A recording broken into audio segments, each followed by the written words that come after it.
Hi guys, my name is Courtney. I write under the pen names Lyra Parish and I'm one half of the USA Today best-selling duo Kennedy Fox. And today we're going to do a 2020 wrap-up video. If you've been here for a little while, you know that on a monthly basis I go through what it's like to be a full-time author because I quit my corporate job effective on March 1st. I know that I'm not alone when I say 2020 was nuts. It was unpredictable in every sense. 2020 was really bad for me just because of like my dad's health and everything else, and I'm glad that you all could get on the Twilight Zone world with me, but I never ever could have predicted any of this. If you go back to my channel, you can see at the beginning of 2020, I never posted a goals video. I was going to, I had thought about it, but at that point in my life, I was at my all-time low. I was basically told on December 26th of 2019 that I needed to pull the life support from my dad. That basically set the stage for the first 4 to 6 months of my 2020. My dad went through a lot of health issues. If you're new here, he had a stroke on December 13th, aspirated,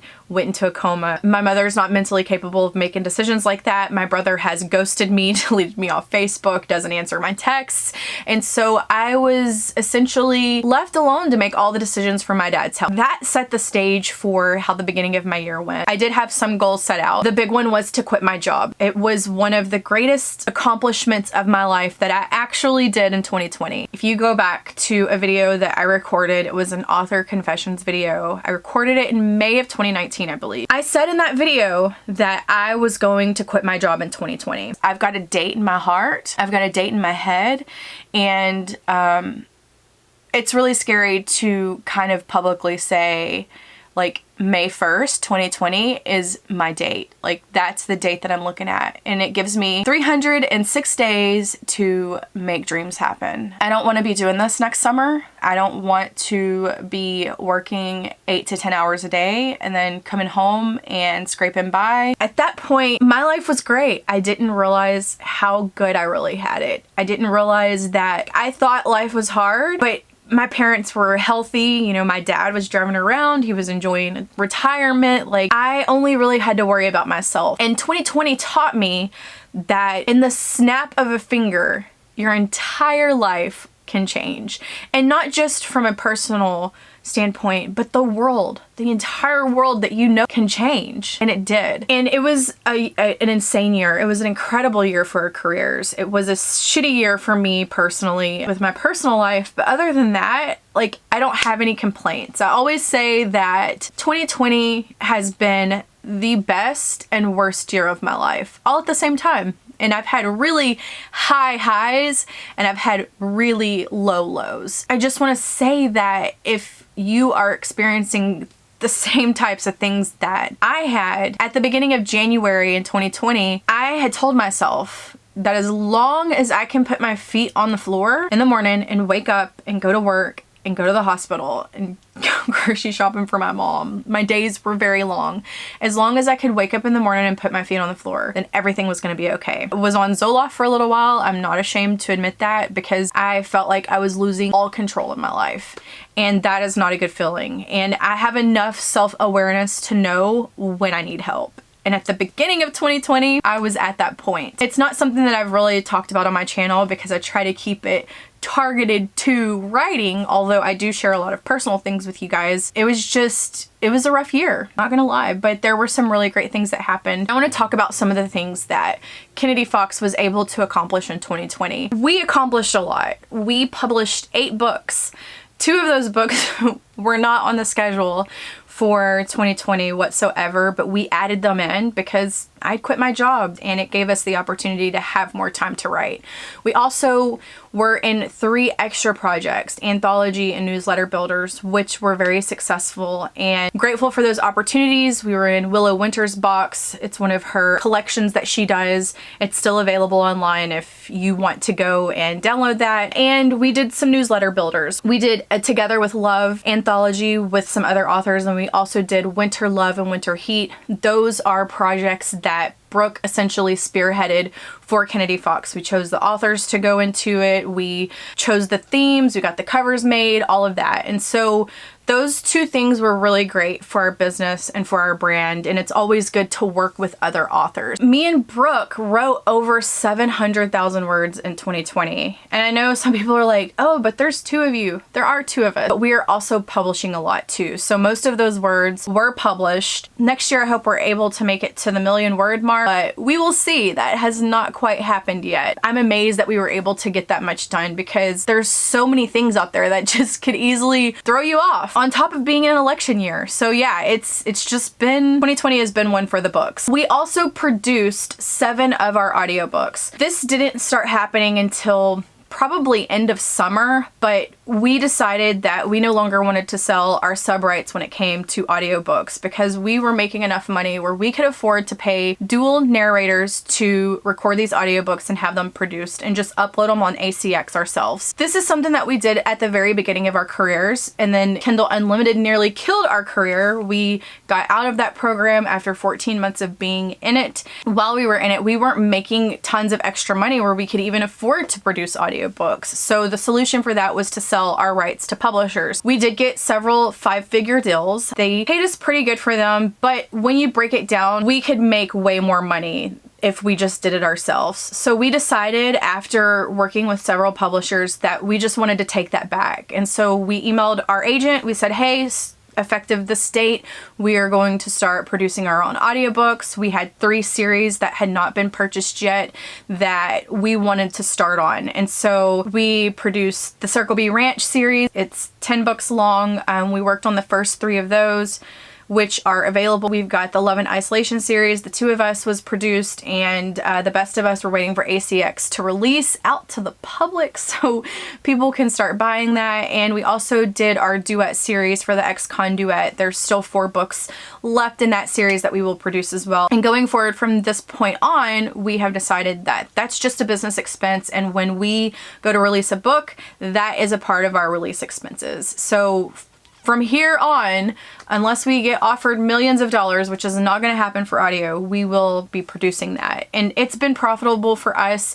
ACX, if you are not aware, had issues in October where they showed how many returns people were actually getting on their audiobooks. And it was very eye-opening because ACX hasn't been that transparent with returns, and it caused a shitstorm in the community about how they would tell people you have 365 days to return a book. The reason why that's dangerous is because there's people out there who would download books with the intention of returning it. Even if they loved the book, they were going to return it because ACX told them they could return any book for any reason, anytime for an entire year.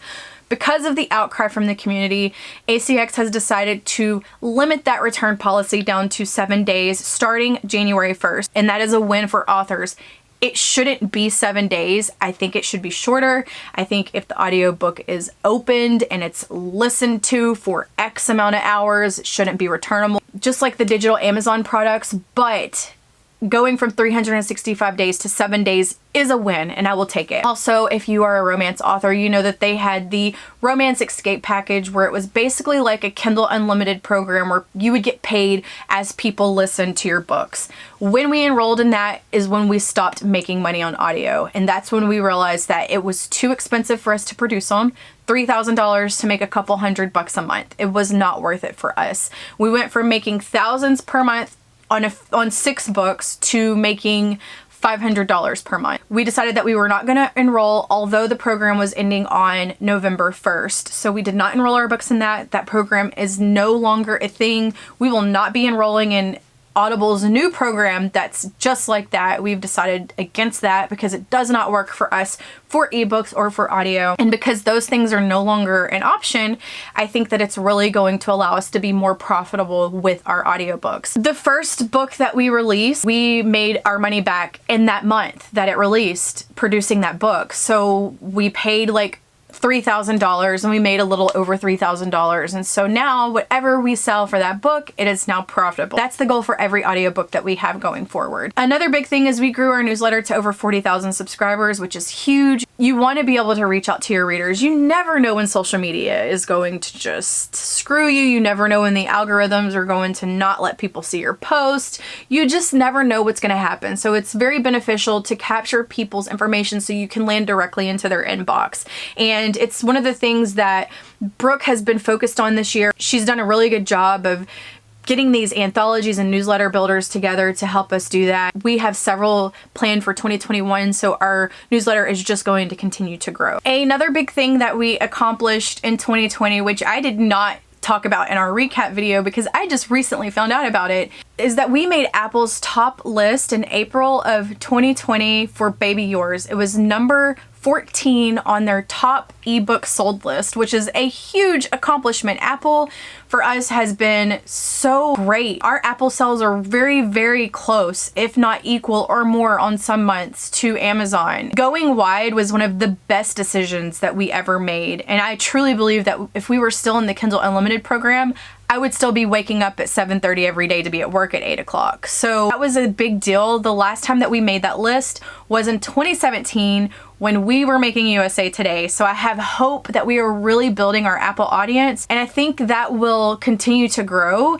and we may eventually start making USA Today again, which would be incredible. But even if we don't, guys, bank before rank. If you've never heard that saying before, it basically means that even if you don't make a list or rank, as long as you're making money, that's the most important thing. And so lists do not drive our focus. Like, we're never like, oh, we have to make USA Today with this book. We're like, hey, that would be nice, but we'd rather make money. So that's kind of like our motto with every release. Even if we're not ranking up the charts, if we're not making top 100 on Amazon, which hasn't happened in a very long time, that's okay because we're having really great sales records each month. Another big thing is we revamped our website. Yes, I changed hostings twice in 2020. I finally just got sick and tired of GoDaddy and told Brooke, I was like, we've got to move off of GoDaddy. Our website would crash. We would send people there. We would have ads going there. And so many people would go to our website that it would just shut down.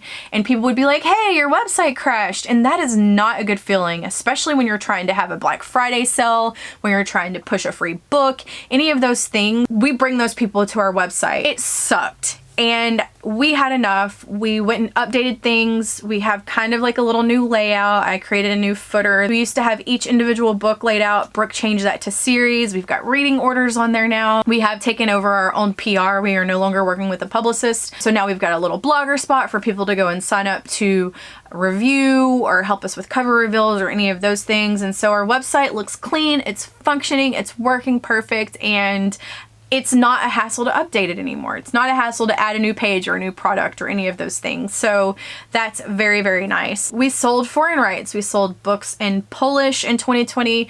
We also just signed a contract with our French publisher to finish translating the Checkmate Duet series. The first two books did really well in French. We have people messaging us in French saying, hey, when are the next books coming out? We love these so much. Like, we want to read Courtney and Drew's story or whatever the case is, and the contract has been signed, and so that's happening, which makes us super happy that our readers will not be left hanging. Another huge thing is Kennedy Fox made over $500,000 in 2020. I can say that now because we have like 2 days left until this year is done and over with, and we are in 2021, and that is just a huge accomplishment. We have continuously grown the money that we make. You know that I tell y'all that we try to keep our expenses between 15 and 20%. If you're good at math, you can kind of figure out how much money I made and how much money Brooke made. But I can tell you that I have 3x'd my income from my corporate job. I get to take naps if I want to. I have enough time to help my parents and see my dad every Tuesday and Thursday and go grocery shopping for my mom. I can stay up till 4 a.m. I can drink coffee at midnight. I get to do the things that I always dreamed of doing while making 3 times more money than my corporate job paid me. And I know that it's only gonna go up from here. I'm not gonna discuss future goals because that's gonna be in my 2021 goal video, which will come probably right after the new year. It was just a huge accomplishment, and it's all because we left Kindle Unlimited.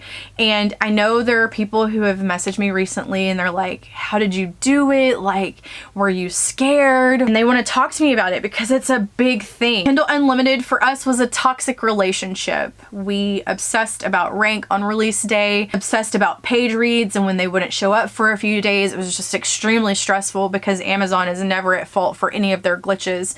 And it was a scary thing, but we ripped off the band-aid after Amazon just really pissed me off to my face, and no regrets. It was a lot of work at first, but we are finally at a spot where we are almost back to where we were when we first started releasing. It feels good to know that we've got a backlist that still makes money, that we've got series that still has good read through, that we have had some of the largest months financially this year that we have ever had in the history of Kennedy Fox during a freaking pandemic.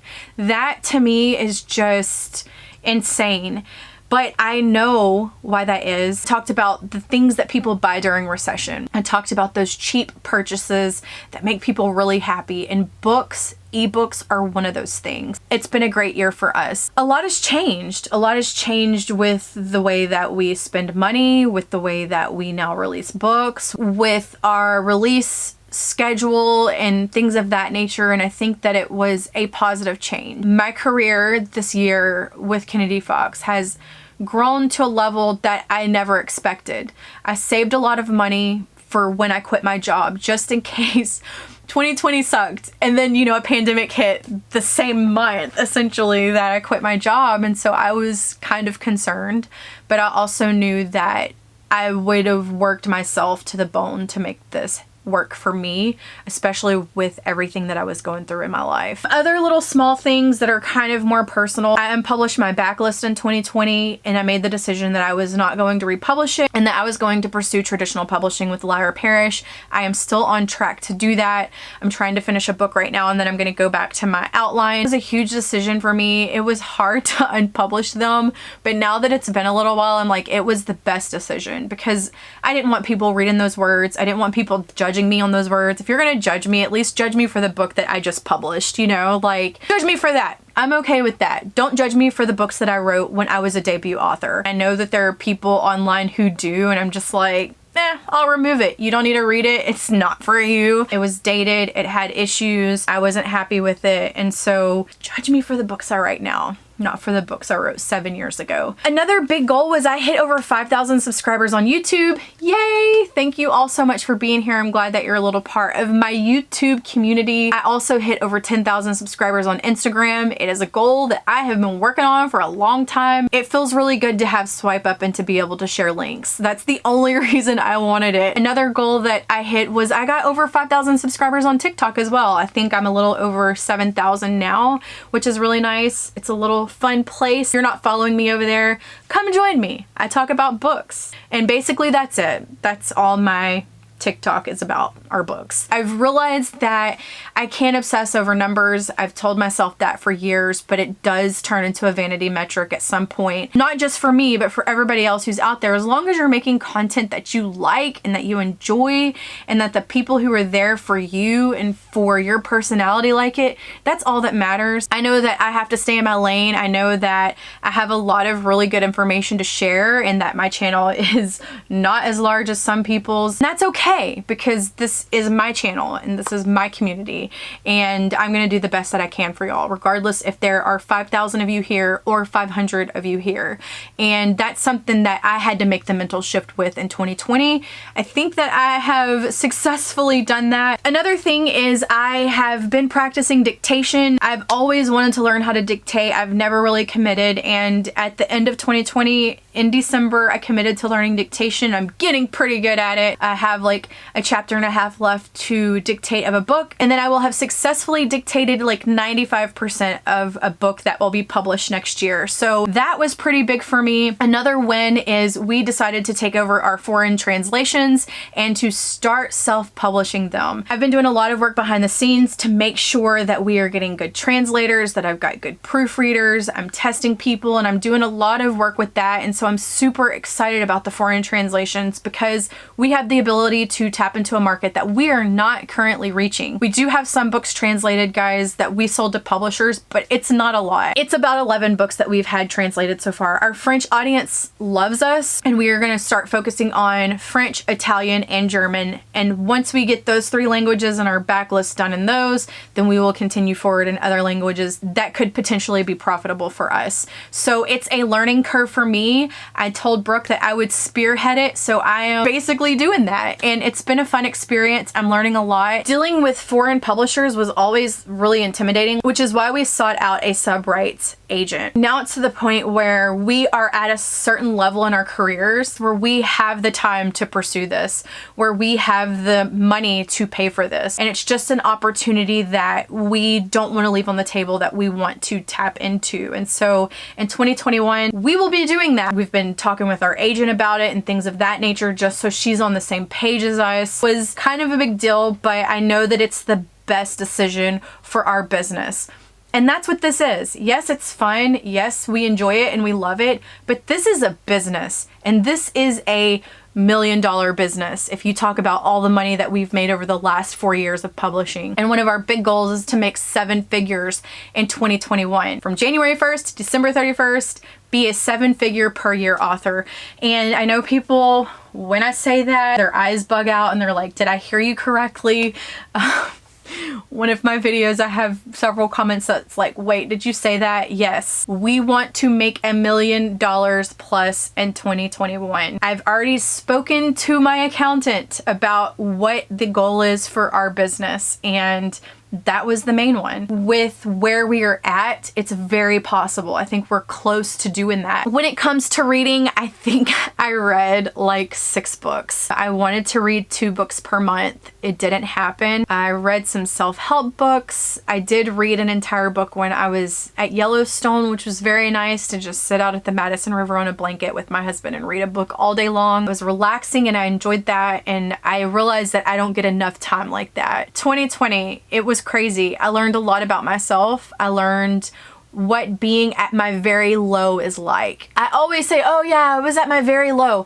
No, I didn't know what low was until 2020. I think I'm going into 2021 with a stronger version of myself because I know what I can and can't do. I know what my limits are. I know what is toxic in my life and what is great in my life, and I have really worked on those things in 2020. Life is still not perfect. Life will never be perfect. It's not always rainbows, butterflies, and unicorns, and it won't ever be like that. I did realize that there are things that I cannot control and I have to deal with it. I cannot make everything fit into a box like I want to. There are things that I have to let go and not worry about and not stress about. And that was a big lesson in 2020. I survived it, and I am a stronger version of myself. I know what I will and will not tolerate. I also understand that I'm not for everybody. I've learned to live with that. I realize that I am a people pleaser and I want to make everyone happy, and I can't. I could be the most curated version of myself where I come on here and I act as if life is perfect and everything is amazing and I've got this great aesthetic and I take showers for y'all and put on makeup for y'all and my hair is done perfectly and, you know, I'm so organized, and I could do all that, but at the end of the day, it's not me. And my goal has always been to be my authentic self online, and in 2020 I feel like I accomplished that, and I just appreciate those who have stuck with me through this year and all the previous years too. And if you're new here, I'm glad that you're going into 2021 with me. I'm sure I'm forgetting something, but that was the highlights of 2020. I hope that y'all enjoyed this video. I will be doing a 2021 goals video at the beginning of the year to kind of give y'all a breakdown of what our goals are as Kennedy Fox, along with my personal goals. But yeah, I know that 2021 is going to be better. Things are looking up. Things will eventually get back to normal, and I won't take things for granted as much as I did before. I can tell you that. But yeah, this will be my last video of 2020. I can't wait until 2021. I hope that y'all have a happy new year. If you are popping fireworks like me and my husband will be doing in our front yard, because we are like 12-year-olds with firecrackers, I hope that you're safe, and I will see you again in my next video. Bye guys.